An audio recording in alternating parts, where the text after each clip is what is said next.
নমস্কার বন্ধুরা, welcome to সিনে ইনসাইড। অনুরাগের ছোঁয়ায় আজকের পর্বে দেখবেন রূপা শুটিংয়ের মাঝে অসুস্থ হয়ে গেলে শুটিংয়ের লোকেরা তাকে বকাবকি করে। এরপর রূপা নাচতে নাচতে মাথা ঘুরে অজ্ঞান হয়ে যায়। সেখানে থাকা একটি লোক বলে, যা, উনি তো সব টাকা নিয়ে চলে গেলেন। কৃষ্ণ এসে বলে, আমি আপনাদের সব টাকা দিয়ে দেব, আমার বাইকের চাবিটা রাখুন।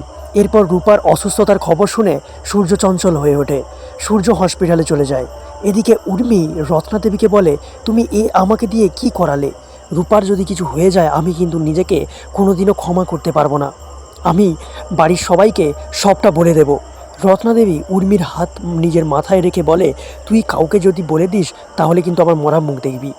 এই সব কথা দীপ আড়াল থেকে শুনে ফেলে। হসপিটালে ডাক্তার এসে বলে রূপাকে সিরোটিপ দেওয়া হয়েছিল এবং সেটা ওয়াশ করে বের করে দেওয়া গেছে। সিরোটিপ শুনে দীপা উর্মির কথা ভাবতে থাকে। এরপর দীপা ডাক্তারের অনুমতি নিয়ে রূপার সাথে দেখা করতে গেলে রূপা বলে, আমি আবার হেরে গেলাম। সেই সময় কৃষ্ণ এসে বলে উনি একটা মিউজিক অ্যালবাম করবেন বলে অনেক টাকা নিয়েছিলেন। দীপা সূর্যকে বলে, আমাদের রূপাকে অনেকে অনেক কথা বলেছে, তার উপরে ওনারা যদি প্রতারণার বদনাম দেয় তাহলে তো হয়েই গেল। সূর্য বলে, কিচ্ছু হবে না, আমি এদিকটা সামলাচ্ছি, তুমি ওদিকটা দেখো। এরপর দীপা শুটিংয়ে গিয়ে বলে, আমি উপার বদলে এই অ্যালবামটা করব।